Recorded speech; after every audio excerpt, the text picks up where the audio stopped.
Welcome, everyone. I'm Breakfast with Max interview session, and I'm here with an amazing woman, an amazing being. I have with me today Isabelle Zimmerman, and I will let her introduce herself.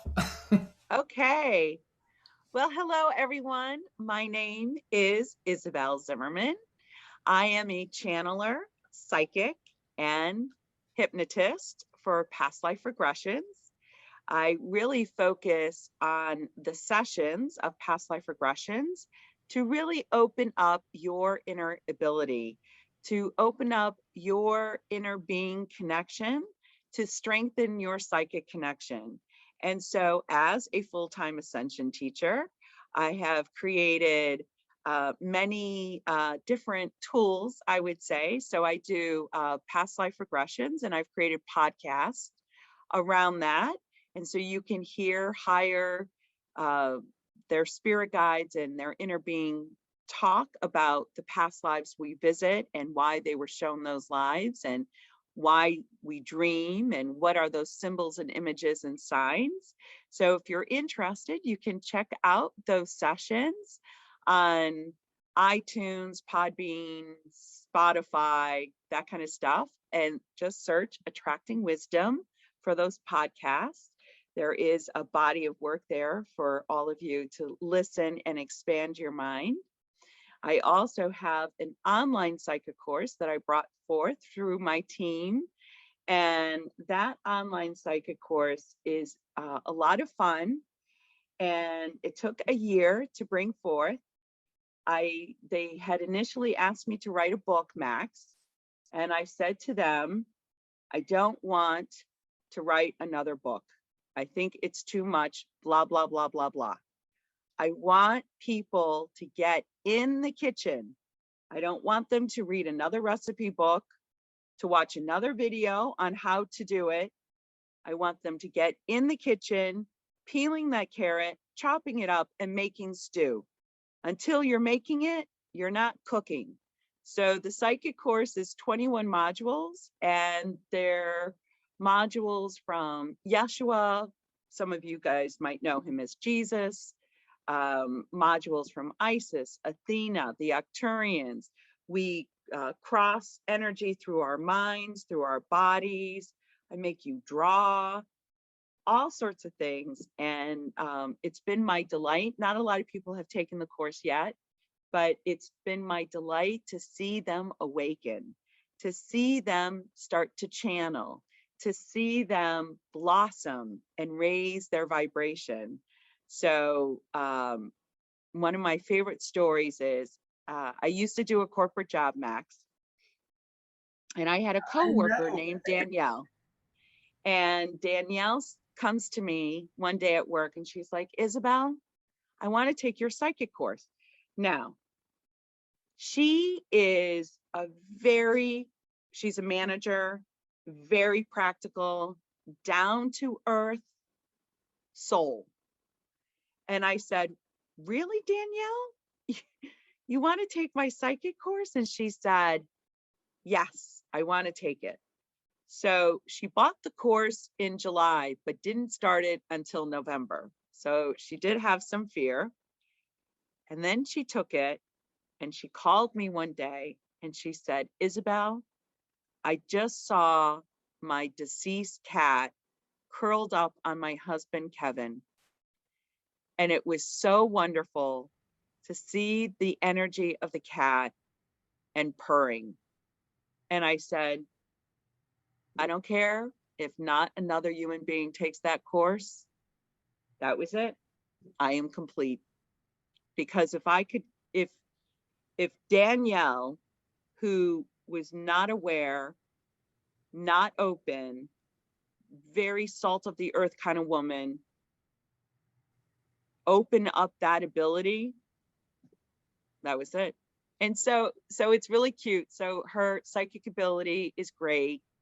Now she's doing tarot cards and using the pendulum, and she still calls me, and now she's into soul work, and it's just been wonderful. It's just been wonderful. And I was resistant to create that course.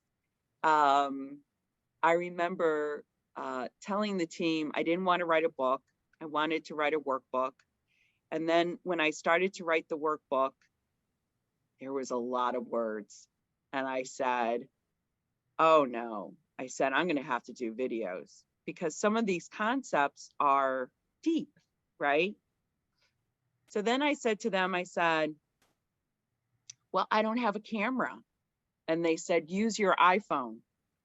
So I said, Always an answer. always an answer, right? So So then I said to them, I said, really, you want me to use my iPhone? And they said, yes. So at work, somebody had a tripod. And then I commandeered my friend Suzanne to literally hit the record button while I did it. And I said to them, I said, I need a whiteboard. I need a whiteboard. I need to draw this. Because again, to explain the universe in a way that's comprehensive, I said, I need a whiteboard. Well, would you believe the next day at work, walking to my desk was this enormous whiteboard. And so I said, okay. And then that weekend I started and I took all the videos in one take because I channeled.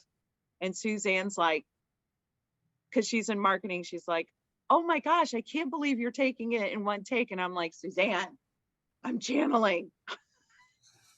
I'm not doing it alone.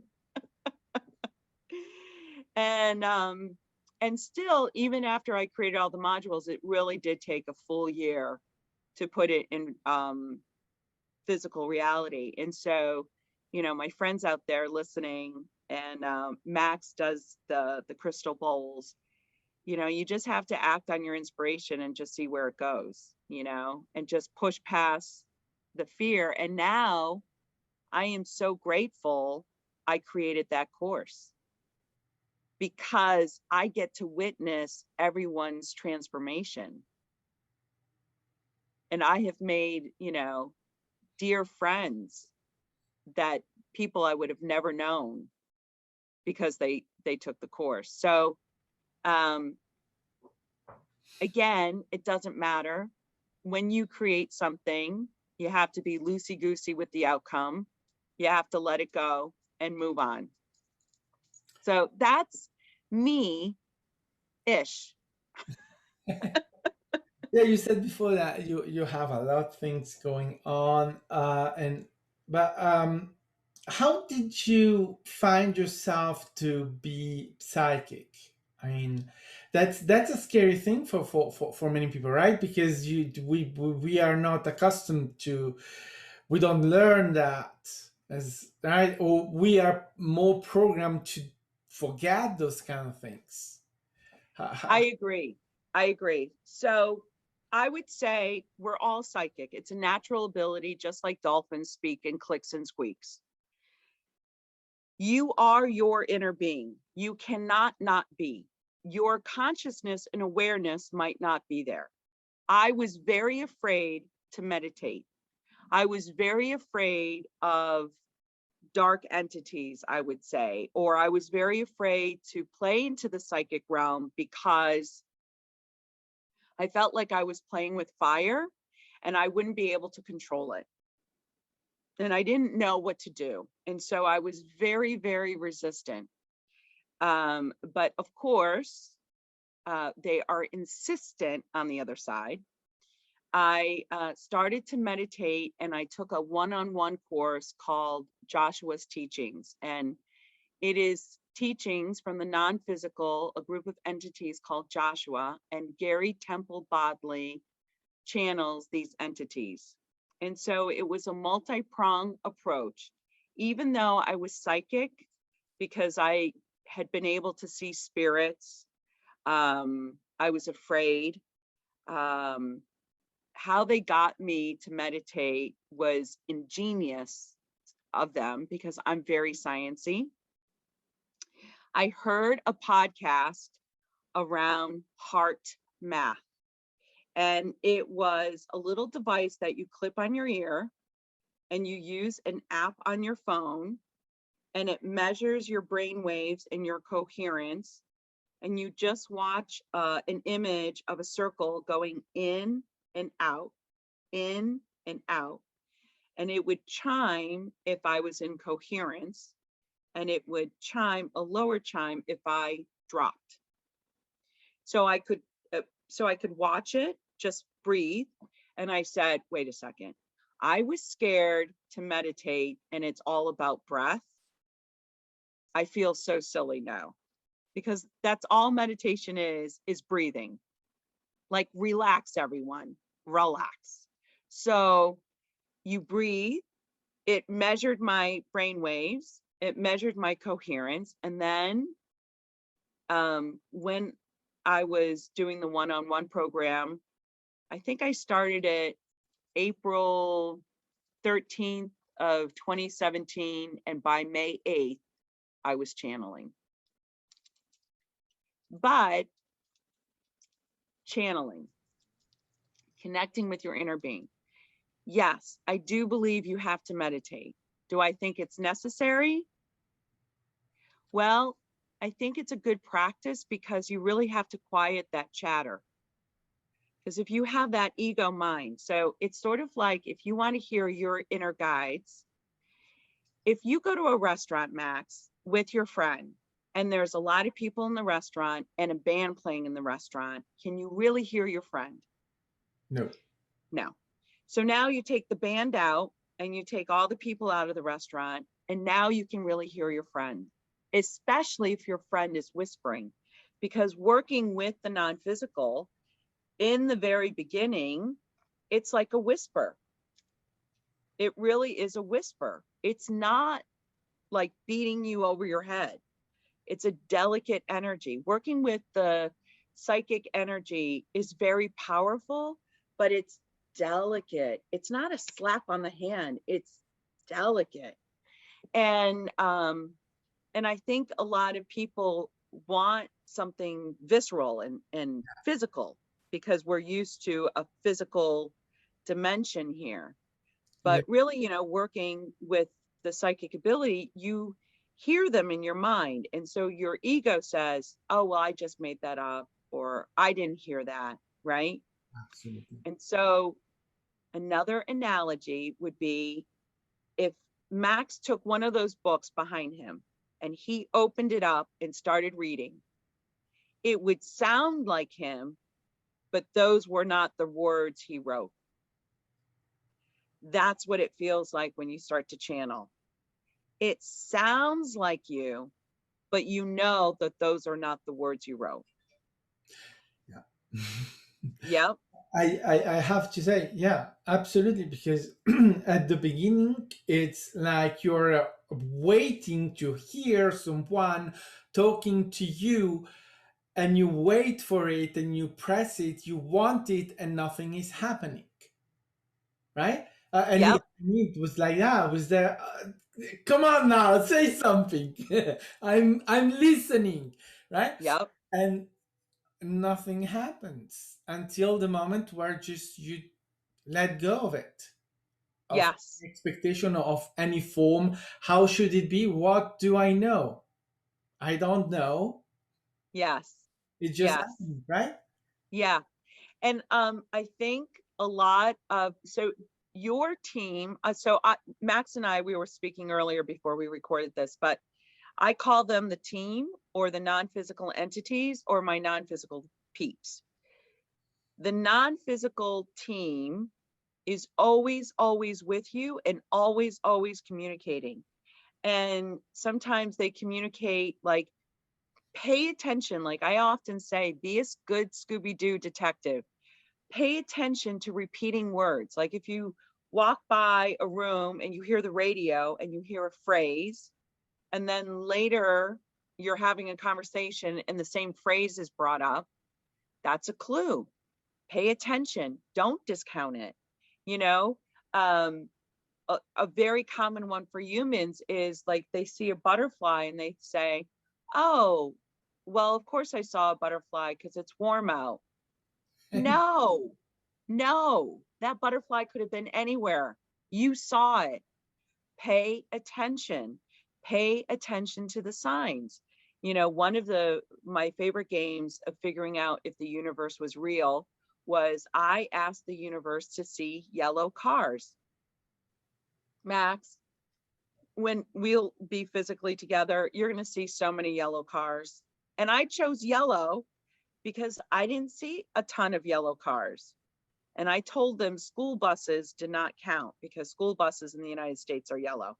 So, you know, you can make it challenging, and the universe will always show that it's there. It's like, it's great. And I don't know. I mean, I love being psychic. I love connecting with my non-physical team.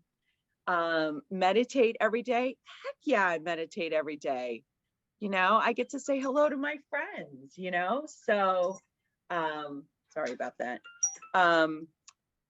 So meditating and playing and opening up your mind and connecting with your heart, it is,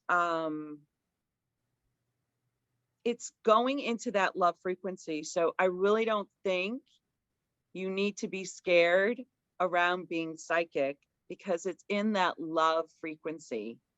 It's very loving.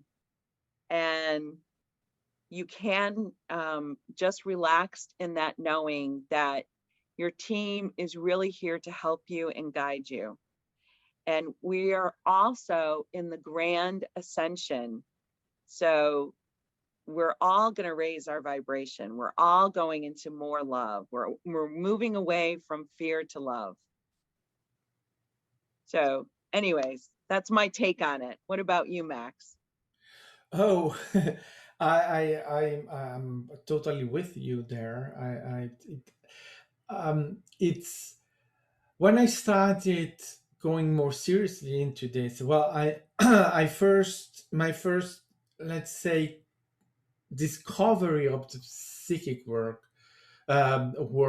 was as a child. My neighbor, she was a healer. She is a healer. She's still alive. And I remember seeing she had a picture of her hands with the colors around that were there to right to show the energies and how powerful that was. And one of the first time that we were together, because she was my coach, a volleyball coach, also neighbor and volleyball coach. We were in a retreat, and I had an accident with my leg, so I stumbled into a rock, and my leg was getting bigger and bigger, Wow. and she just handled it in the evening, and in the morning my leg was normal. And I had always been troubled by that, because I right it as a child you have the religion, the thing, and then they say one thing, and then you have that, and I was completely, do I believe in it or not? Is it real? Is it not? What is that? And But that opened me completely to the unknown, right? To those things that are not really talked into what is the mainstream. So that growing up and being right, it was easier to relate, because, well, that happened, and I couldn't deny that that happened, right? And I think that for many people, it's that thing is to right to accept that miracles are not limited to God. Or, I mean, yes, it's God doing that, but I'm God, right? I'm doing the miracles. But the idea of the external God, it's not what is doing the miracle. We are doing them, and assuming that, right? Because we are so pushed to externalize our faculties. I And agree.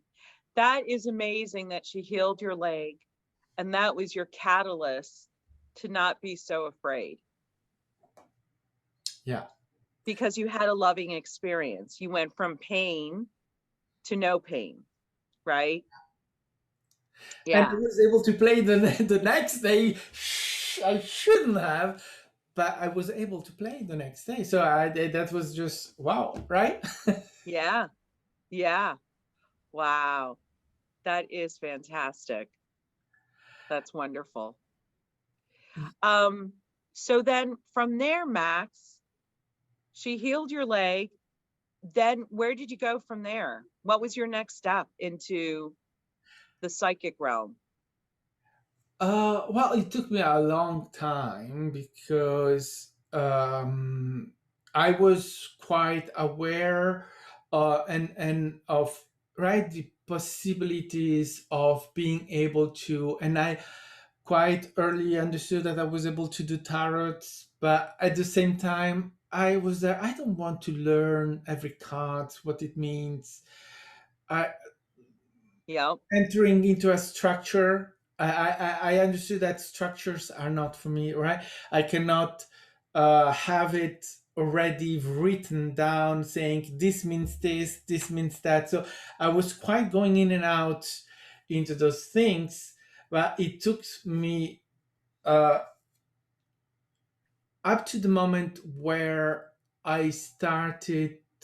Oh yeah, I was working in Geneva, and a colleague of mine, she was saying, she told me, well, I'm that she was working with runes, and that she Mm, wanted to use them for healing.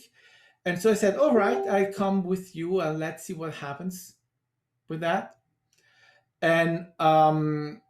And so I started to work with her, and then I went twice in Ibiza, working with a shaman in a mm, retreat, and it was fascinating because I was there the second time, and I couldn't really. I was there and at the same time resisting because I couldn't really figure it out. Am I mm, right? How does work with this shaman thing? Do you have to adhere, right, to give in into their practice, and do you then become their apprentice or whatever, right? mm, I don't want to be led. I was refusing that. I was saying, no, I'm not going into being led by anyone. I'm doing my thing. Was quite, I mean, I was absolutely nobody, and I was there with someone that is her name is Kati Mari. She's amazing shaman, and she does an amazing work. But I was there with her, and I was feeling that I couldn't just right give in like that, and I had to do my thing. And then this woman with whom I was working with, she had some crazy stuff coming, and with a friend of mine, where she went into, oh, I can see the real him, and I said, you can see nothing. I'm seeing the man behind, right, the shadow behind it, and I was, no, you're not seeing it. No. Um, and then I started going to Cambodia and discovering a new world, connections and everything. And from there, I decided to go more into discovering it. And a couple of years ago, I was on YouTube, and I had all the time the publicity for Gaia TV coming up, and I said, well, okay, right, let's go into it. And sometime after that, watching it, I came along to interview with the ED, or right, the show, and the rest is history. I went right, and it wait, was wait, wait. quite So you mad. saw the show on ET. Yes, ED. on Gaia TV, and I seen so I watched the first series of Yeah. interviews, and at the beginning I was there because I already heard about channeling when I was in Ibiza, but I had absolutely no idea, and it looks like it sounds to me something like possession, and I was quite right. I said possession, Yep.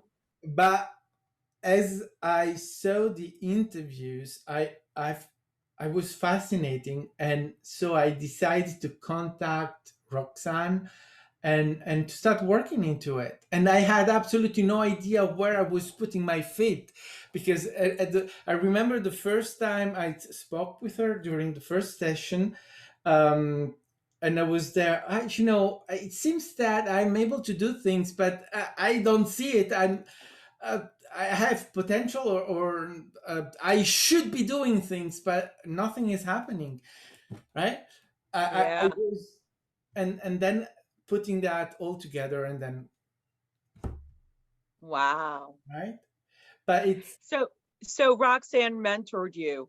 And you know what's interesting, Max? I think, um, and this is why I mentor people and you mentor people, because I I think that is part of the process, is reaching for a teacher, is going to a teacher. It's actively being engaged in your understanding and learning.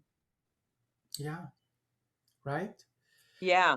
And suddenly you see, and then after that, when you look back in your memory, obviously, you see that there is a pattern, right? That Yes. you have taken steps or things that have been put on your path that have led you exactly there, and you realizing your potential. Yes. Absolutely. Now that uh, so I love the fact that you were really resistant and you were saying, that's not real and that's not happening. And no, no, no, no. And I'm not going to be taken control of. That's like, that's awesome.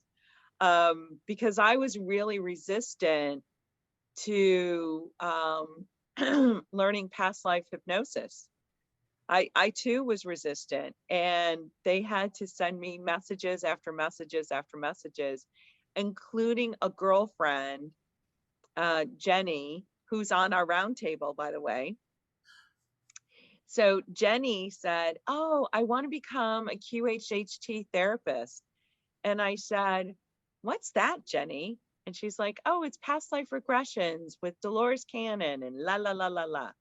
And I said, "Oh, that's nice. You do that. You go ahead and do that, Jenny." And I went and I put her under, and her inner being is, or guide is Hira. And so Hira said, "Oh, yeah, no, we just got Jenny to take that course so that you would take the course." And I just laughed. I just laughed. Yep. So that's how they got it. And I ran into another friend of mine, Andrew, who took QHHT. And they said, "Oh, yeah, no, we got Andrew to take QHHT so he would meet you." And so I think about like what they've done for me and where I've been, and, all the steps, and you can see a pattern. You, Yeah, it's fascinating, isn't it? Because it's not that, because sometimes, or some people could say, oh, that's predestination, or they are meddling. No, that's not it. It's a potential, right? It's because you still can say no, and we that's right. tried very hard. That's right. Yeah. Well, and remember, it's your higher version of you guiding you. Your inner being has access to all your lives, all your incarnations, all aspects of you, all potentiality of all those aspects of you. Like, it's such a supercomputer. I'm like, Isabelle, why are you doubting? Like, you don't have access to that information. If you had access to that information, do you really think you could make a mistake? Which there are no mistakes, but seriously, Isabelle Zimmerman, you had access. Let's just say you had access to all the potentiality of you as incarnated as Isabelle Zimmerman. I mean, I'll just take that. All the choices of my whole entire life. Yeah, I'll take that. I'll take that, all that potentiality knowledge. Yeah, I'll take that. That's huge. That's massive. Let alone all my lives, all of their potentiality, and to have that instantaneous. I don't know why we're so scared. That's like so much information about you, you know? And so it knows, your inner being knows you because it is you, but has access to the depths and understanding of you. And so in the past life regressions and stuff, you come across the Akashic records.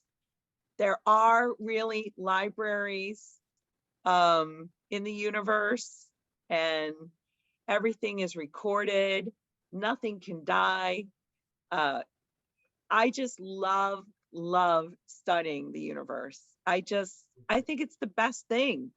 Yeah, I remember we had a master class with Roxanne where the Ona civilization came across, and they have a library. They record as well. Don't know if you saw that one, No. but it's quite the Akasha records, but at a higher level, if you want, because Yep. they Wow. everything from everywhere, and it goes through the DNA, and it's something, right? Because at the same time you're there, and you can ask questions, you can go through, but it's something that we cannot, with our human mind, we cannot even start to imagine what that may be. But what I retain from that, what they were saying, and that I think it's simply what, let's say, destroys any illusion of supremacy or superiority or anything, is that everything and everyone is in history, as you were saying. So that even the Trump, right, the little guy that is mending for a dime or whatever, they are in history. There is no one forget it there. Yes. Yep. Everyone is in there. So that, right, it's really put into perspective anyone or that is trying to put themselves into any superiority or importance Mm-hmm. that goes beyond anything. And that's when I think I really realized what equality really means. It's not the Mm-hmm. equality of law, it's simply that we are equal. Yes. Not as Yes. human, we are equal as beings, right? In humanity, you have the experience of inequality. We decide to have the experience, but as us, we are all equal. Isn't that amazing? It is amazing. And it's amazing that we're made from the same energy, expressed so many different ways. And you mentioned DNA. So I'm very sciencey, and they are looking to record data on you with human DNA because it has such great storage abilities. But also, we do not grasp the immensity of DNA. It goes No, beyond we do what not. science has No. already uncovered about it, right? It's just, and by the way, what they were saying is that and I think we touch something of that in science, but our DNA records not just, right. My DNA is not just recording me; it's recording all of me. So all of my different version of me, but also all the different versions, or all of the different lifetimes in any dimension or planets or anything. So all is in the DNA, all of that. Nothing is left Wow. out. So it's just I know. And you get to tap into that, So if anyone's listening to this, like, embrace your abilities, embrace your natural abilities. And the only reason why I use the word psychic is because we have a taboo around that. And so I just want to release that resistance. Psychic means soul, your soul, which is you. So it's in the love frequency. But yeah, look at how much there is to rediscover, to remember. It's all within us, just to soften the resistance, to be open, to allow yourself to transform and change, to let go of the 3D construct of separation, isolation, duality, cause and effect, pain and suffering. Because there really is so much magic out there. yeah. Now, tell me, what are the entities you are working the most, or that are the most present for you, that you relate the most, or that are coming forward the most in your work, or even just for you? Yes. So Isis is my main guide.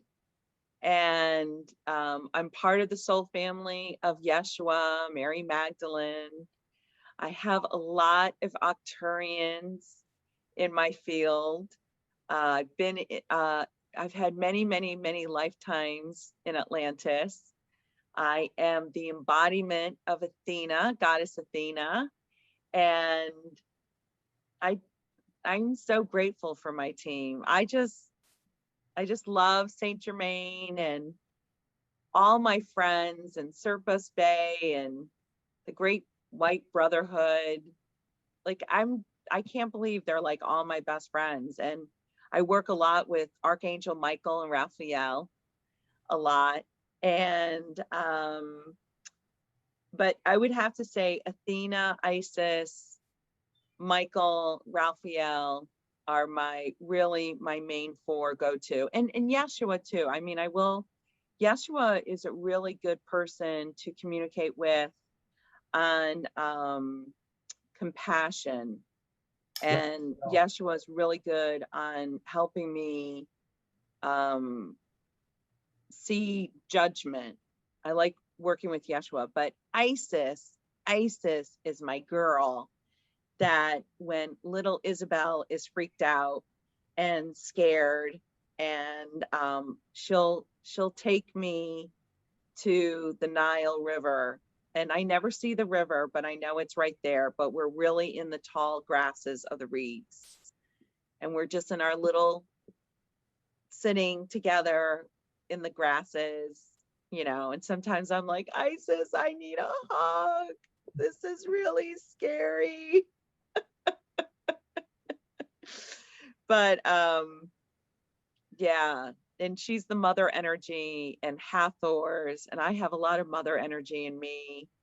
And but Isis, I love Isis because like um Isis is very much into magic, and so am I. And Isis will say, like, when you heal, so I've been a healer in many, many, many lives, including a dragon life. And so she said, Isabelle, when you heal, the trick is, even though the person's laying before you, injured, crying, the whole thing, you see that person as perfectly healthy, as perfectly healed.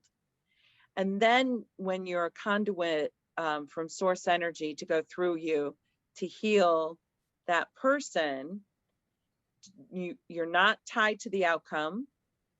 No, You absolutely. flow the energy and you see them as perfectly healed, because that's the trick, because now you're in a high vibration, because now I'm not into fear.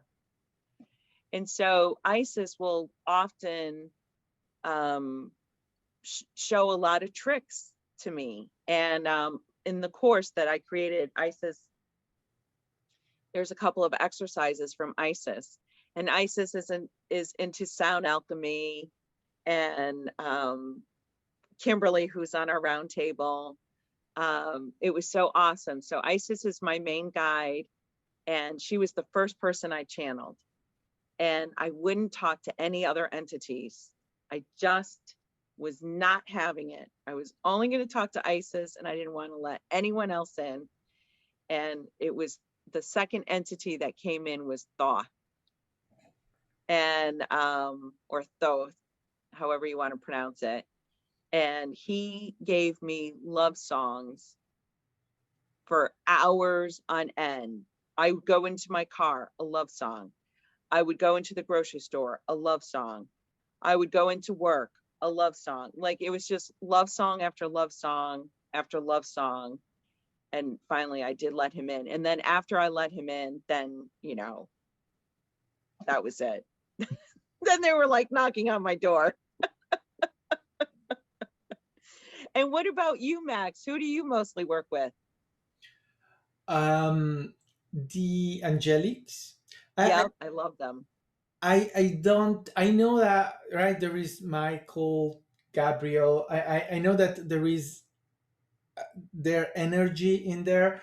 I'm one. I don't try necessarily to have a name or Yep, to identify. yep, I right. I don't need to have all of it. But that's why I call them the angelics. yeah. I had an experience where I was, well, I shouldn't say this on I was sitting on my working at my computer, and I fell asleep. No, I was not sleeping, obviously, but Yeah. I just left. And as I left, I was in the room, and there was someone else in the room with me. Mm, And I took a tour of the room and of the apartment, discovering, right, it was my apartment, but it was not, right. It was a little bit different until and I it was fascinating, and then we went into my room, and I was there. My room, there was the bed, and then I was watching and say, oh, my room is really boring. It's so ugly. And all right, and then went to the window and opened the window. And as I opened the window opens to a new realm, a realm, right? realm. Yep. Wow. And so it's just jumping out of the window. It's all I have to do. Yes. Let's go then. And it was the most amazing place. Fantastic. I said, oh, Wow. it was like a garden, right? And so we took a walk. We took a walk in there until we came to a place. It was like a stand, and then as we were, because I was following her, so it was like she took. There was someone sitting there, and so she gave me something like some perfume bottles, little bottles, Mm-hmm. and then with this she stamped something at like and I was like, wow, what is happening here, right? It's And then I realized that I clearly was in the angelic realm, Wow. and having this experience there, and it was like a movie, or like, right, a little bit Sure. dramatic of anything. It was like sealing a contract or something. Mm-hmm. Okay, so I understand that is, and I have channeled a lot of the angelic come through a lot, and in my perception is really interesting, because in my perception of my body, when I know that they are here, I feel wings. I feel my wings, right? Yes. Yes. Which is Yes. interesting because they don't have wings, but we assign Yes. them wings, so I feel the wings, uh, Yep. and it's just, I think you have the same sensation. So I do. it's I such do. an And the back amazing of my thing. shoulders. Yeah, Yep. Totally. it's such an amazing sensation, right? Because it's Yeah. so, wow. And I resisted that in the beginning when I Hmm. started feeling that, because I was absolutely scared. I was saying, what is going on here? I'm a sensation in my back. What is that? Yeah. I know it is weird. Yeah. At least at the beginning, right? And then when you are accustomed to it, and you're just, you say, wow, that's just, It's just part of the process. yeah, Yeah. right. And now it's funny. So I work with Michael and Raphael a lot. And when obviously I'm still ascending, but I would be driving to work and I would be really sad or really down, and they would pop into my car, and I would always feel Michael like a helmet for me personally, because he's like a Viking guy. He's so big. And Raphael has like curly hair, big eyes, and kind of wiry. But those two would, I said, if humanity ever gets to see you guys with human eyes, I said, you need your own TV show. They are so funny together. I literally would pee my pants on the way to work. And I'm like, oh my gosh, this is the best comedy show ever, because Michael is like definitely the straight man, the serious one. And Raphael just teases him like crazy. And it's just so funny. And I would totally, like, they're my best friends. And I would always not yell at them, but I would be like, you know what? I said, you guys know everything about me. You know exactly who I am. I have no idea who I am. And you're coming to see me. And I don't remember our conversations from the other side. I don't know what we do on the other side. And I'm not having it. I am so upset. And so they would say, Isabelle, well, what do you want to know? I said, oh, do not go there. I said, do not go there. I want to know everything. That's what I want to know. You know that because you know me. And they laugh. They would just laugh. They're like, Isabelle, you need to know exactly what you need to know. You're fine. Right. You know enough. You don't need to know everything. And I'm like, whatever, guys, whatever. I said, all I know is that you guys are my best friends on the other side. Fine. I guess that's good enough. That's that's amazing.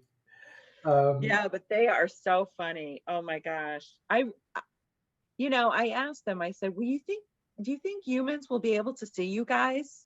Because they're real. I remember thinking that angels were myths.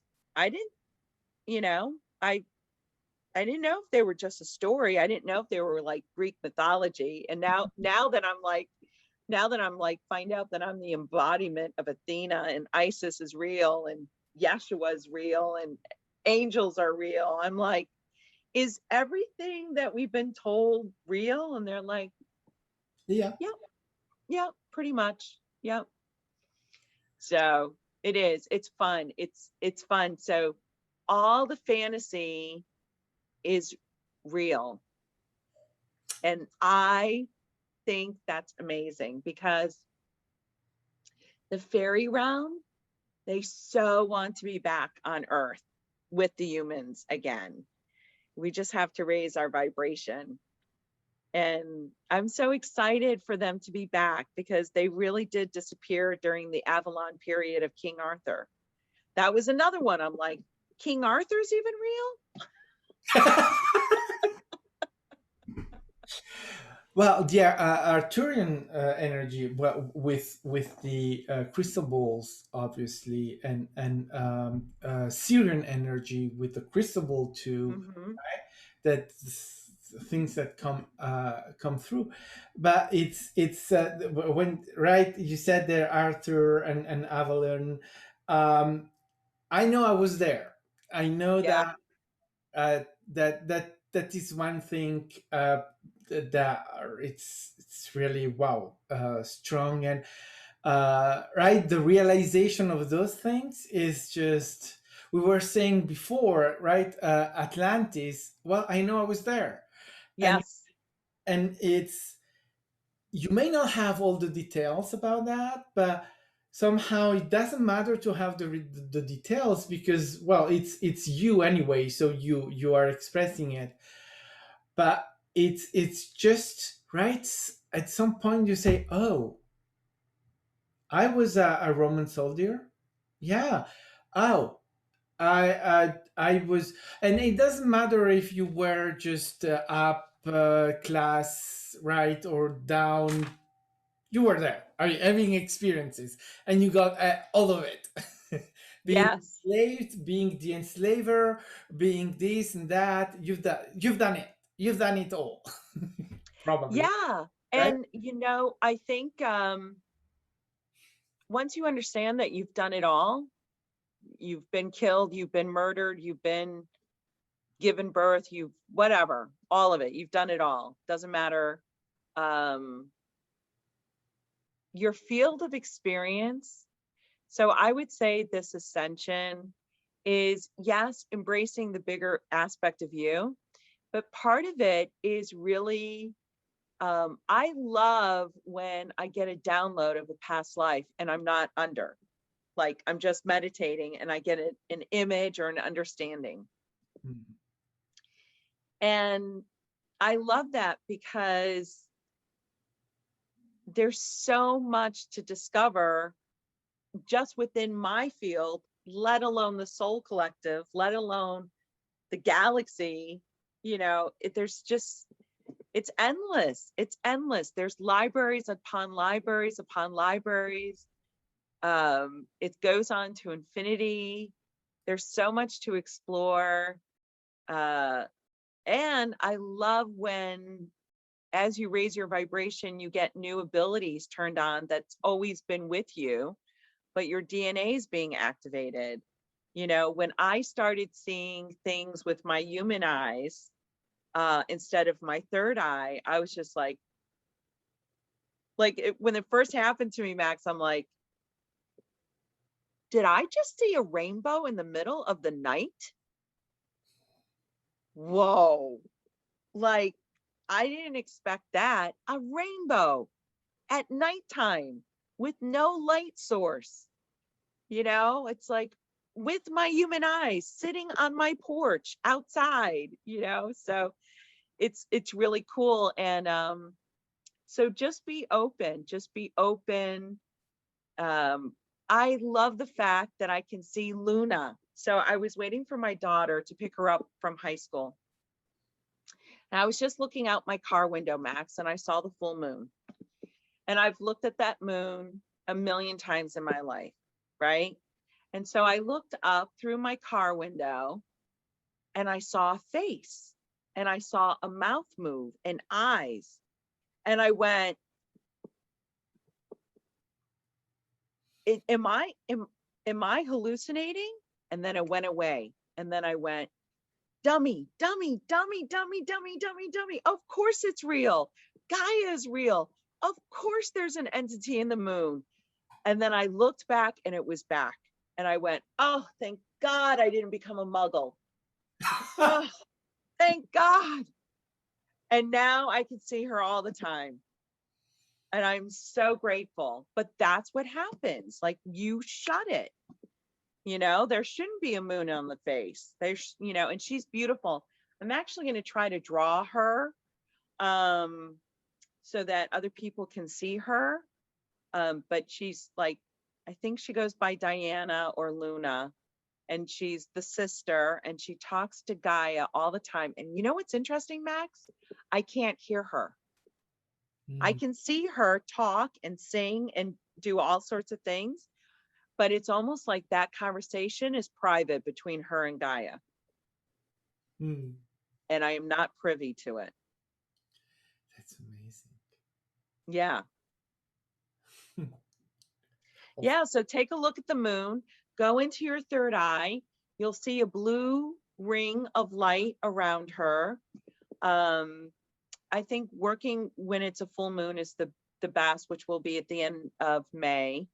And she's beautiful, absolutely beautiful. Um, so yeah, I mean, being aware, raising your vibration has these unexpected delights, like how you went into the angelic realm. You couldn't have predicted that you would have gone into the angelic realm. You know, that realm is real. It is real as you and I are real here on earth. And once I study science to understand the metaphysical, and the metaphysical will help me understand science. But really, what being psychic is that you're starting to think energetically instead of physically. So instead of very being linear, like point A to point B, instead of thinking of a straight line, you think like a puzzle. Because when you put a puzzle together, a jigsaw puzzle here on Earth, you don't start with piece 1 and then go for piece 2, then piece 3. No, you try to find the edges, you try to group it by colors, you look at shapes, you look at the box, you know, and you put the pieces of that puzzle together, but not in a sequential manner. And so working with your non-physical team, that's exactly how they work with us. They give us a piece here that might connect to a lower piece there, that might connect to a piece from the past, that, you know, and so be loosey-goosey, go with the flow, don't discount it, look, pay attention, be aware, be engaged. And yes, maybe, you know, absolutely get a mentor, you know, work with someone. Um, And that right, and that is, I think it's a very good piece of the puzzle, because it's not that you are, which is what I was not getting when I was in Ibiza with the shaman, is that it's not them attracting you, it's you attracting them, right? It's yes, and understanding now the empowerment of the self, so the power that you have, so the control, and because you are creating your reality, so you have the power over it, is that nothing wrong can happen to you, really, right? Because you are the one that is putting it there. So when you go and take a mentor, it's absolutely a match, because you choose it, you attract, yes, right? and yes. And you know what's interesting? I cannot choose my students. Yeah. I never choose my students. My students come to me, and I'm a student, right? I am a teacher and student at once. It is, you know, instead of thinking of linear, of on and off and binary code, it's and. So you may get a mentor that you attracted to, that you're a vibrational match to, and you work with that mentor a little bit, and then you find another one.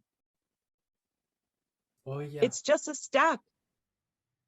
But I do think, you know, like having this conversation with you, um, I do think you have to be actively engaged in it, you know? Mhm.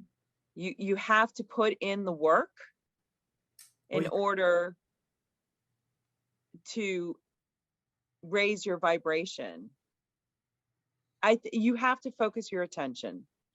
I do think that's what it is. But it's fun.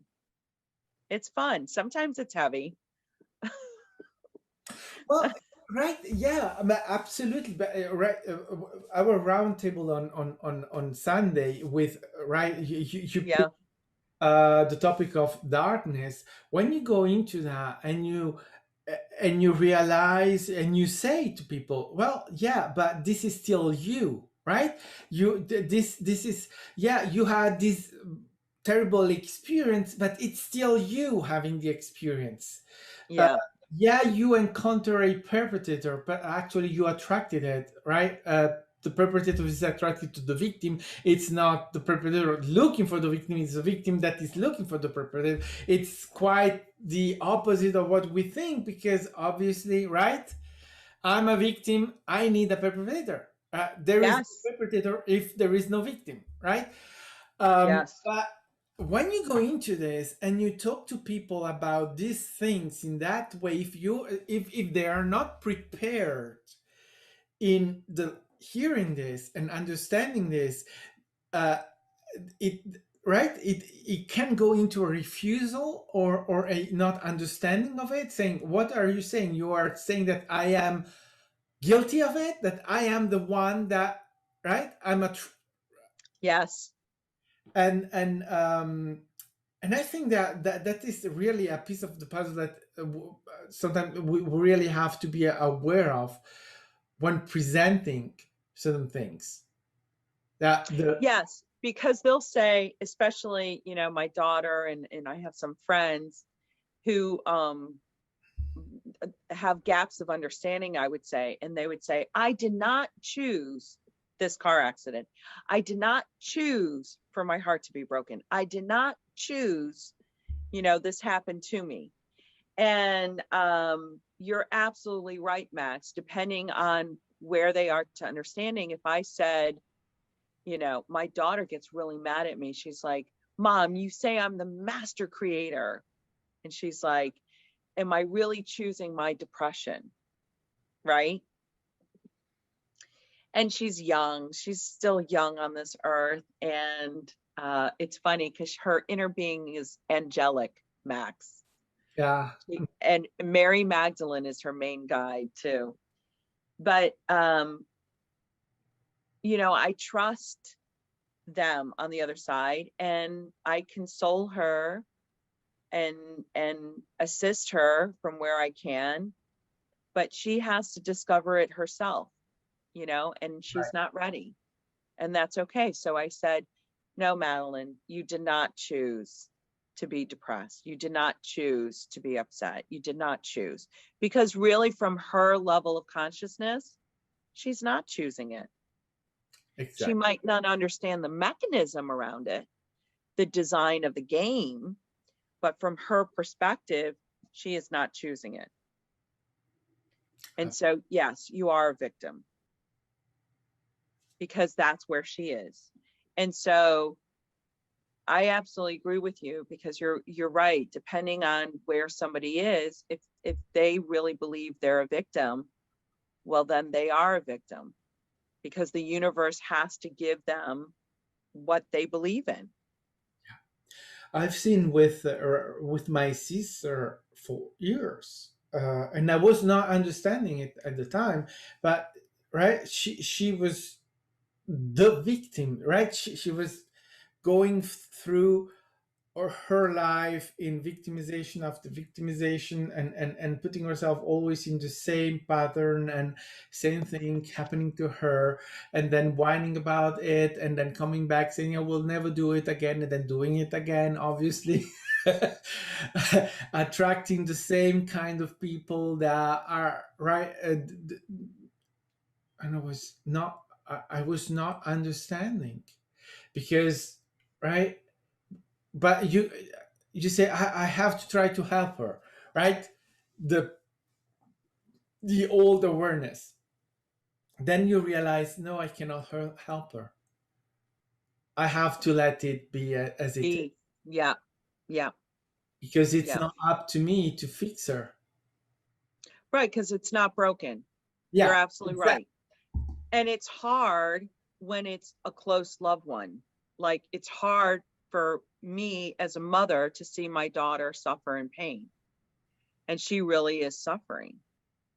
And um it's hard to be a witness to it, and all you can do is love them for where they are, what they're going through, the game they're creating, whether they're aware of it or not, it matters not.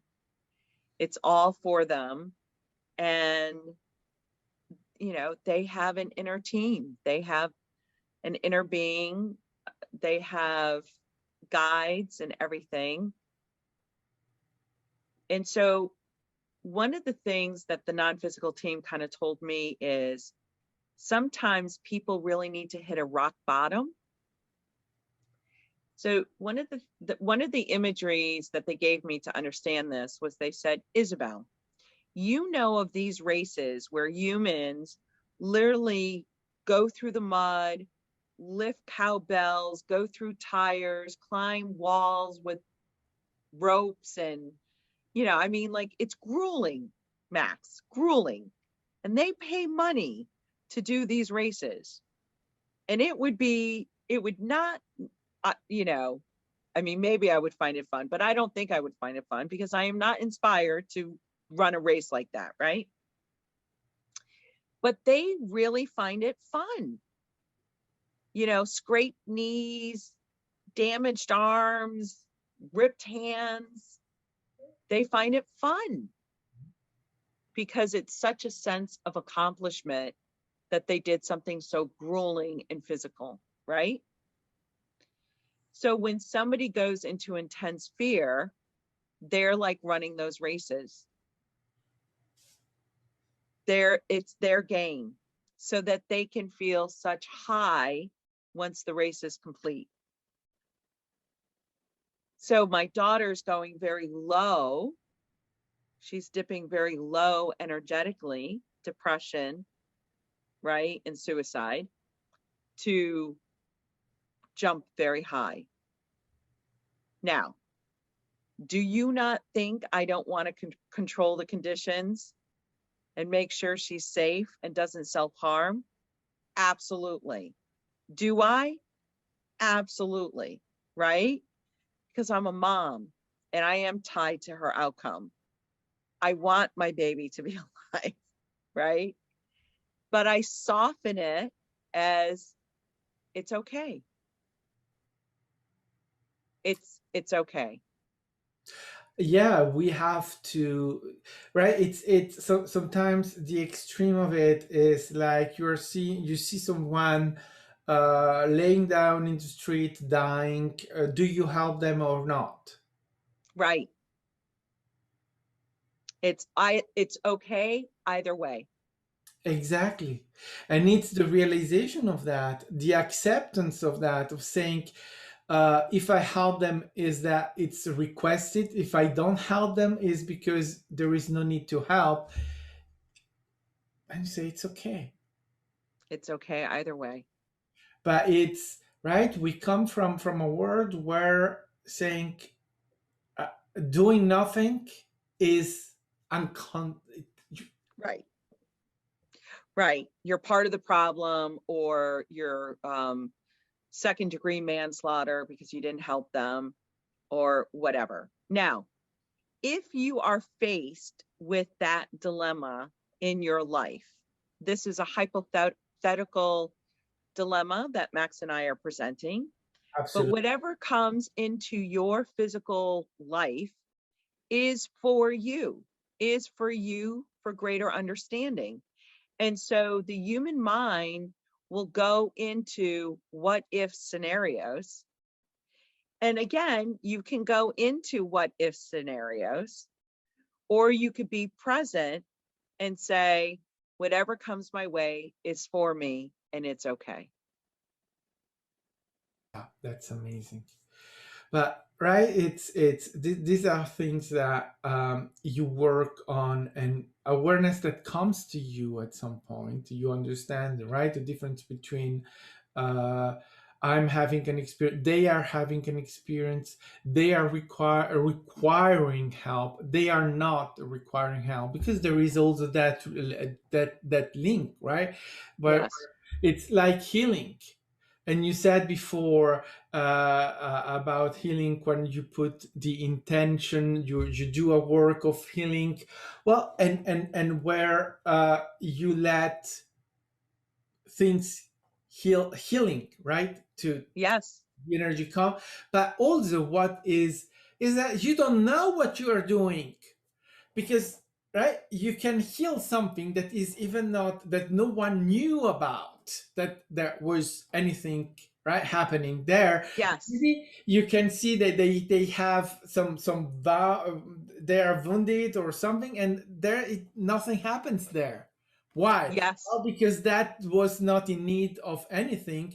The other thing was in need of, or there was the request of healing for that and not for the other thing.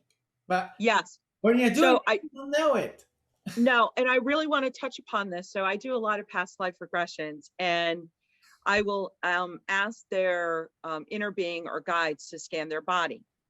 Now, I will tell you, some people in the very beginning when I was doing these sessions, somebody came to me because he wanted to quit smoking.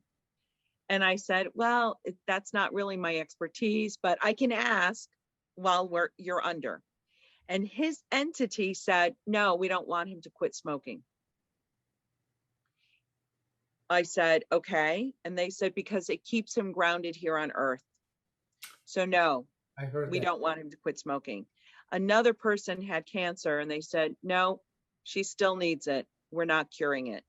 Another person had lupus. Yep, we no longer need it. It's cured. Eyesight, cured the eyesight, but they said it probably won't last because she's too used to her glasses, but we'll clear it. And so working with the non-physical team, sometimes they will not heal your body because it's needed for you. And Yeshua, when he performed healing miracles, he would always channel and connect with that inner being and say, do they need to be not of sight anymore? Do they still need the broken leg? Right? And you would always confer with the inner being because the inner being knows what's going on. And so if that human consciousness needs that illness, well, you have that illness for a reason Exactly. because it is a message. And that is what, right, what you see how, uh, when you look into it from human beings eyes, Mm-hmm. and our structure of how we see things right now, Yep. because we didn't see things like this in other Right. times, right? We will say, oh, that's terrible. How can you leave someone with a cancer, Right. right? Yeah, but you do. Yeah. Right, because also the cancer is yours, right? That being is creating the cancer, Yes. and there is purpose is maybe for me it's a huge big word, but there is a need. There is a need. The unwanted is needed. And Isis would drill that in my head all the time. The unwanted is needed. So whatever I did not prefer, did not want, it was needed. So I had a cracked tooth and I was healing it. And I was really upset that I couldn't heal my cracked tooth. And Isis said, Isabelle, you did great. You healed your tooth. The dentists were amazed that you weren't in pain, amazed that you had this tooth disintegrating in your mouth. And it's only a tooth. It was needed on so many levels. And she said, Isabelle, if you want to walk through walls, should you really be so attached to a tooth? I love that. So, Isis always, like, she's so great. And so the cancer, any physical ailment is for you. And there's a message there, and it's energy, and it's stuck energy, and it's a reoccurring belief. And I was so I love to hike, and I had plantar fasciitis, and it wasn't healing. And I knew it was for me. And I said, I must be afraid to take a step. And I was afraid to take a step, Max, because they wanted me to leave my corporate job in July. And I just didn't have the courage to leave. You know, it was health insurance, it was a steady income. You know? I've been in corporate America for, my whole entire career. Um, I just so many attachments to it. I loved my company. I loved what I did. And so for me to leave it was hard. And do you know, as soon as I left, my foot started to heal. You see. Well, I think I have something. Not a food. I don't know if you can see here. I have some kind of red skin, right? Yep. And I used to have it in my previous job, when I was working in Geneva. And then it's one of the things that I went that we heal using runes, and it went away. And then when I took my this job that I have, it came back, and it came back Mm, here, but also in my hands. I was having, and still sometimes my hand covered in eczema, yeah. and I couldn't understand that.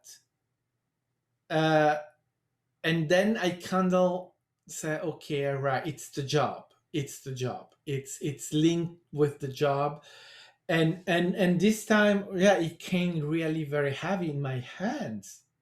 I have never Mm, had anything like that in my entire life. right. Eczema or anything like that. Never, ever, ever. And I was, and at the beginning my hands were just horrible, and I could do nothing. And the only thing that is working is a cream that has cortisone in it. Yep. It's the only thing that doesn't take it away but stop it for a while. And I'm, Yeah. until I understood his job, and I am in the process of, don't listen. I'm in Yeah. Yeah. the Yeah. process of doing it. And Yeah. right, I see, and I have understood, until I don't leave the job, this is staying. Yeah. I know. And so I can tell you how I did it. So take baby steps. Um, you will always be provided and cared for. Yeah. But don't you feel also that, uh, because right, you know all this, but the doing it is what matters really. Oh yeah. This Oh, I is- absolutely agree. So I'm bringing forth a tarot deck for children, and I took my retirement and I invested it in cryptocurrency, Max, and then you can borrow from the cryptocurrency. So there are mechanisms and ways that the non-physical team has inspired me to take action, so that I don't have to, because I mean, we have to eat and pay bills and live, right? yeah, And so, but I've softened it. So when cryptocurrency came to me, I heard wonderful things to devastating things, right? And then I said, oh, that's right, we're in polarity. That's right. We're in polarity here. Everything is vibration and frequency. So let me just see, for me, I'm not going to listen to anyone. And so all I did was I took $25, Max.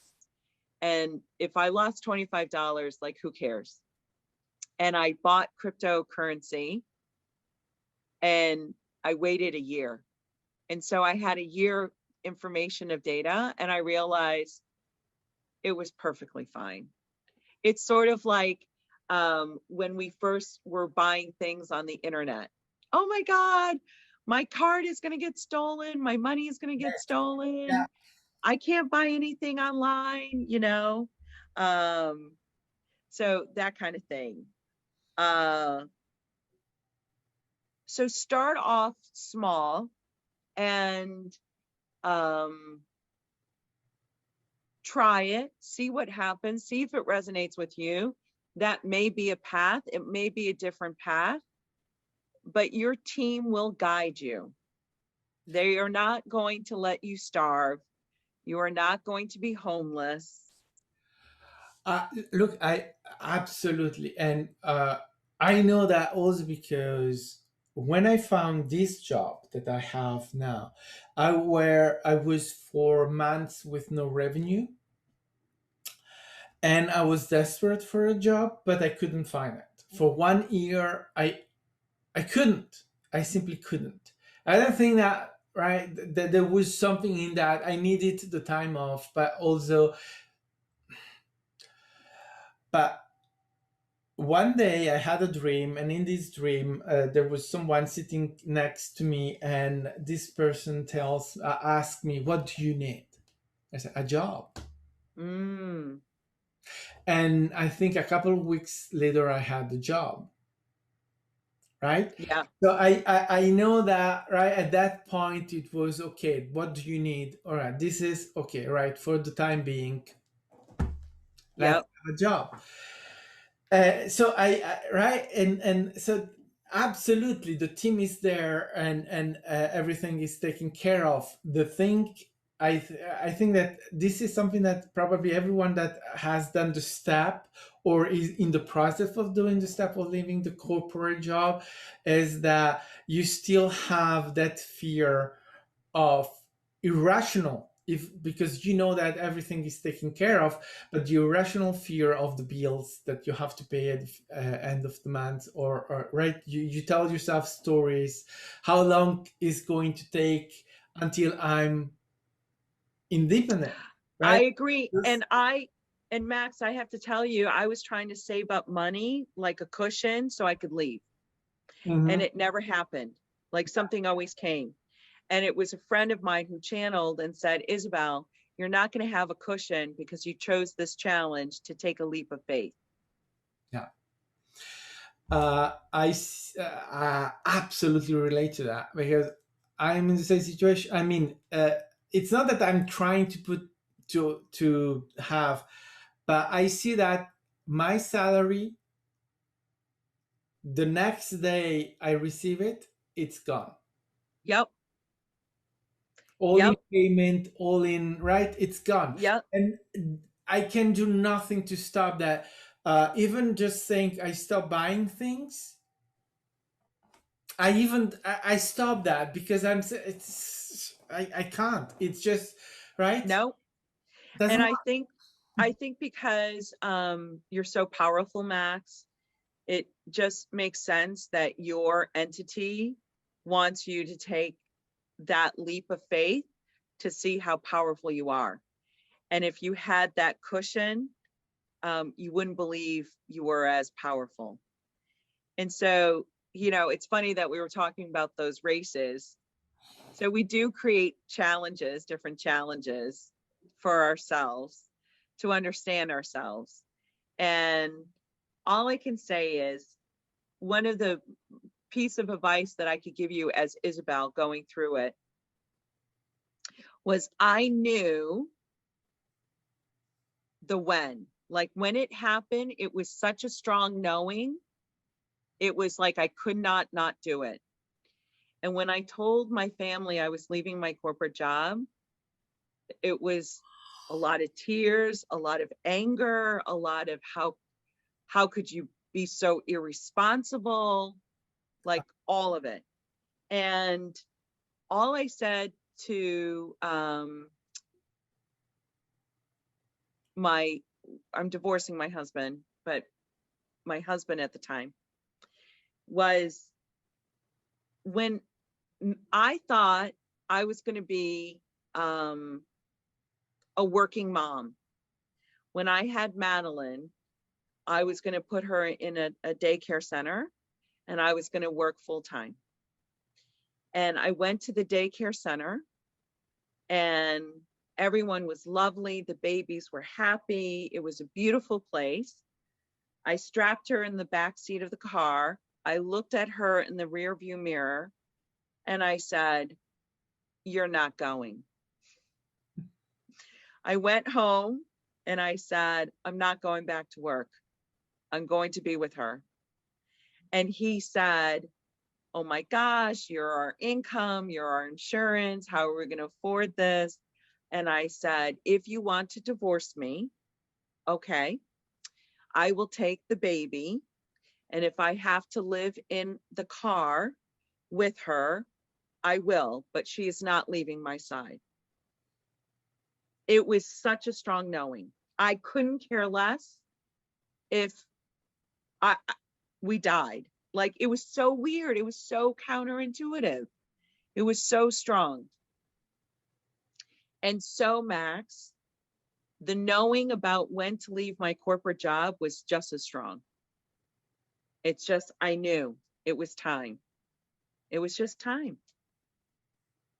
Yeah. And if I become penniless, homeless, starving, whatever, I also know that I can get another job. I can get another home. I can, Absolutely. logically, I know I can get myself out of it, right? Yeah. So I appease my ego. I tell little Isabelle, I tell my ego, but then I also say, look, I know this is a big one. This is a big one for humanity. Safety and security is huge, huge. We don't live up to our full potential because we want to feel safe and secure in the known. And the whole time, the team has been working with me to stand in the unknown, to stand in the now, to stand into the huge, immense field of potentiality. So I do want to experience magic. So guess what I have to let go? Security and safety. Yeah. So, Isabelle, you want magic or do you want security and safety? What do you want, honey? What do you choose? Yeah. But right, my situation is a little bit different. You love your job, I hate mine. Yeah. So that makes it easier to say I want to stop it. But I mean, I think that, but it's not just that, right? It's the realization that when you are in corporate, whatever, Yeah. in that, I realize how what I'm doing is just useless. I I mean, it's obviously it's in the story of corporate thing, yes, it makes sense, okay, Sure. but when I look into the big picture, I say, and Yes. I was watching my colleagues, so I'm accountant, I'm doing consolidation work right now, and we had an audit, the yearly audit, just until 2 weeks ago, or 3 or 4, something like that. And I was watching these people doing this job, and I was there. You are just crazy. And I think when you realize that, it's the time to go, because I was there. You people are just crazy. You are there, and you are acting like if your life depended in that sense, in that penny, in that little Yes. thing. That if it's not exactly what you think that it should be, you are just. Yes. And I was like, well, yeah, it's time to go, because at that point, you cannot relate to it. You cannot No, be. you outgrew it. You outgrew it. And so, Max, I can totally relate to it. So, they were going to give me more work in my corporate job. And I'm doing a lot of non-physical work, plus the corporate job. I was just doing a lot. And they said, Isabelle, my child. I'm like, yes. They said, um, you wash the test tubes in the lab. You work as the scientist looking at the microscope. You record the data. It is time for you to make room for somebody else to wash the test tubes, for somebody else to clean the lab. You are needed at the microscope. You are needed to do the experiments. that is serving greater humanity than you cleaning the lab and washing the test tubes. Somebody else will love to do that work. Right. So leave in love, create a space for somebody new, and get on with it. Yeah. And so I called my friend Suzanne, who helped me record the videos, and I said, I'm going to give my notice. And she was just like, no, no, no, no, don't do it. And then the next morning she texts me, she's like, give your 2 weeks notice. I'm sorry, I just got scared. Yeah. And you know what, Max, I gave my notice December 7th. I didn't leave until February 28th. I really gave them a very long time. I, wrote my job. I did training material. I tried to do as much as I could before I left. And I have been so busy, Max. I can't believe I even had space for a full-time job. I am so busy with the non-physical work. So busy, like Nikki and I, who are on the roundtable, we're launching a course June 13th. And like I was saying to you earlier, that it was a pre-birth intention. When I met Nikki, I said, I think we're going to do a course together. And she's like, what are we going to do a course on? We were like laughing, and I'm like, I don't know. And she's like, I don't know. And so it's been, 4 years in the making. But one of the things that the non-physical team that I kept on hearing was integration, integration, integration. Because you can have a head full of knowledge, but until you feel it, you do not change the energetic pattern. And often humans do soul work alone. How often do we do soul work alone, right? Yeah. And I wanted to create a space where we do soul work together. And each week we have a topic around that soul work. So it's a little bit of a lecture, like to understand the mechanism. And then it's exercises. It's doing exercises and then coming back together and then observing your week, right? But it's really doing soul work. And I was, so I did Weight Watchers. And Weight Watchers, you go to meetings with other people who are losing weight.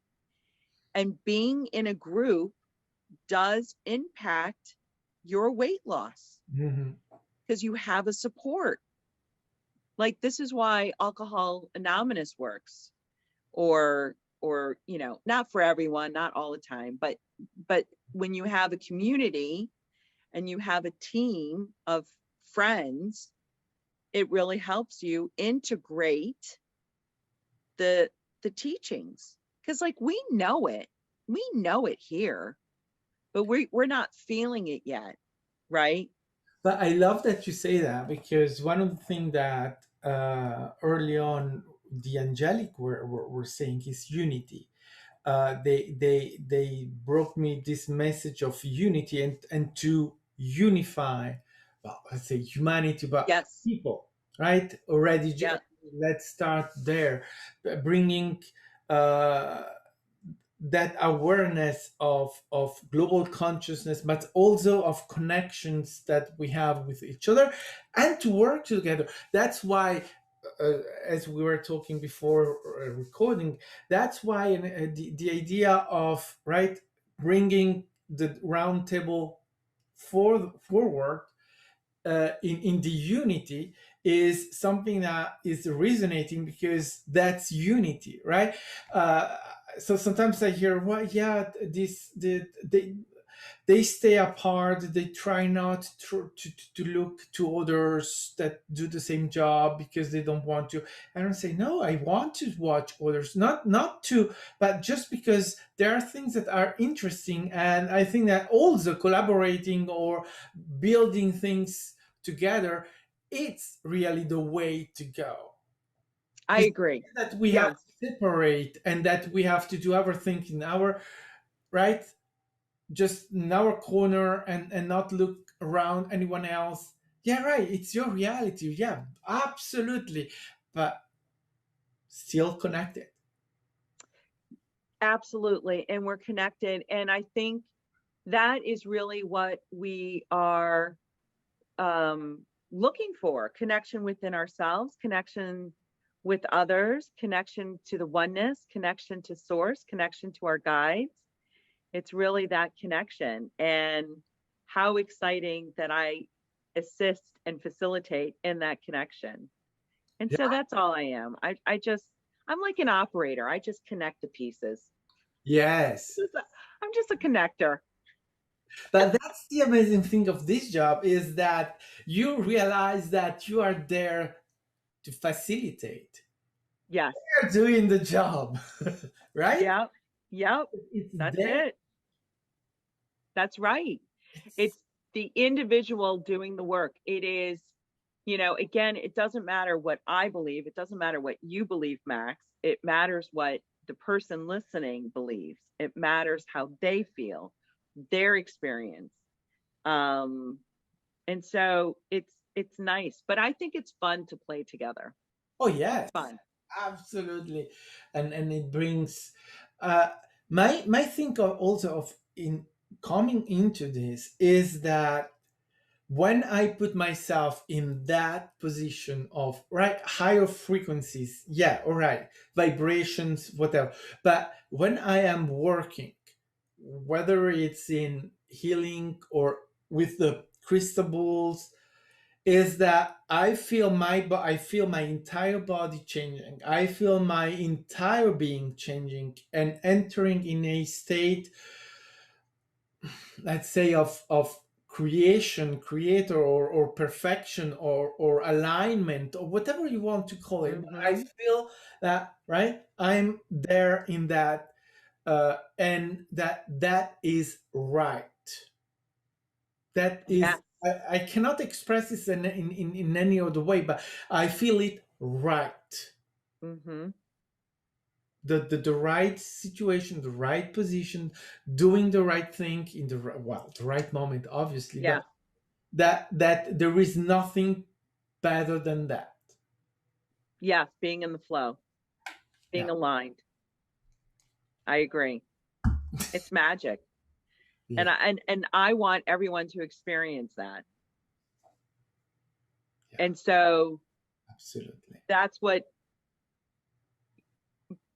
because when everyone feels that alignment and that love, I feel it. I get to feel it. I do this work because I love this work. I'm passionate around this work. I would do this work whether I had any students or not. It doesn't matter because it's all for me. And so everything that I create or collaborate with the non-physical team, they will always say, is it fun? Is it fun for you, Isabelle? Are you having fun? And so I focused, and it was very hard for me, Max, because I would know what everyone else wanted and I didn't know what I wanted. But when you are having fun, when you're in vibration, when you're in alignment, it doesn't matter if somebody's listening to your singing bowls because you're having fun, Exactly. right? And I realized that, uh, right at the beginning, you're there, you're making all sort of problems around what you're doing. If it's good, are they receiving it well, are they understanding, blah blah blah blah, until you come to, right, the realization that it doesn't matter actually, because you cannot handle the way it's received. Yes. Again, it goes back to over and over and over letting go of the attachment to the outcome, right? Yeah. Do something for the sake of doing, no matter what the outcome is. They've always said this to us, I'm going to use the word chase only because I'm in a Scooby-Doo detective. So chase makes sense, but chase your joy, chase it, go after it, find your joy, find your passion. And a lot of humans are so out of touch with their passion, their joy. And again, it can be a delicate, subtle thing. You can enjoy a good cup of coffee. So are you enjoying your good cup of coffee? Are you having it every day? Doesn't matter if you do.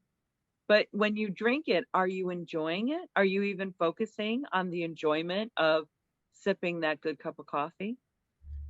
It Yeah. doesn't matter. You can do it on simplest things or, you know, everyday things. But, you know, one of the things that Yeshua worked with me on was enjoying washing dishes. And I said, Yeshua, are you serious? You want me to enjoy washing dishes? And Yeshua's like, yeah, yeah, I do, Isabel. Yeah, I do. Fine. So I really went into it and I'm like, you know, I think I like how the soap feels. It's kind of like silky, not slimy, but silky. Oh, and there's a little soap bubble there. And oh, I kind of like how the brush goes around the plate. Okay. And so I focused my attention on enjoying washing dishes. And do you know, I like washing dishes now. But it's like that with anything. And, you know, so I hope, like, for all of you guys listening to this, please be inspired to channel. Please be inspired to open up your psychic ability. There are so much help out there. I mean, if I can enjoy washing dishes, imagine what you can enjoy, right? Oh yeah, I love this as a coming to the end of our chat, right? The enjoyment and also right the allowance and the acceptance. Accept what is happening. Accept it. It's right. It's fun, and you are right no matter what. You are not wrong. Isn't that amazing? It When is you arrive amazing. to accept this and to see it and to allow this in your life, you are exactly the way you ought to be because you're perfection. Yes. So, you know, I had the belief that imperfection is perfection. And they've really been working with me that there is no imperfection. Like everything is perfect. But because I'm in duality of right and wrong, up and down, on and off, flaws, right? Mhm. And then they're like, you know, if I didn't have Isis and my non-physical team just saying, Isabel, that's a 3D construct. You are perfect. All aspects of you are perfect. It is you judging it as not perfect. But I, you know, it's a process, right, Max? It's just a process for everything. You know, right? Wasn't it like shocking when you heard that there was no wrong in the universe? I'm like, what? What do you mean there's no wrong in the universe? Like, Just try to go and find the wrong somewhere in the corner out there. There yeah, must be the thing, right? yeah, yeah.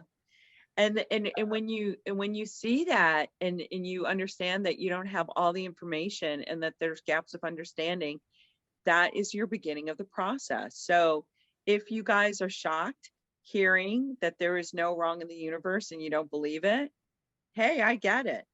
I totally get it. But it's your journey on your process to discover why there is no wrong in the universe. Exactly. All right. Thank you so much for this amazing chat. I will put all the information where to find you, all the Facebook website. Well, you will give me Yes. everything, and with the YouTube video and everywhere anyway. So that will be there. And so, in conclusion, thank you for to everyone for coming in and watching and listening to us in whatever moment time in right in the timeline. It's now. It's always now, and whether you're human or not, because we know that there are not only human listening in. uh, And thank you to everyone. And well, it's good to acknowledge everyone, isn't it? And Yes, they said thank you too, by the way, when you said that.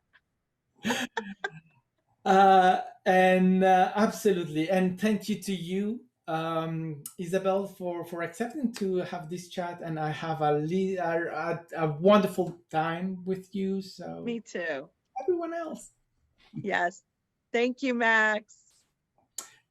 any last word from you? Yes. So listen, friends of Max and I, and my non physical team, we are going to continue to play. We're going to continue to be curious and explore together. So explore away, my friends, all of us, physical and non physical. Thank you. Love to everyone. Love to Isabel. To everyone watching. And up until the next time.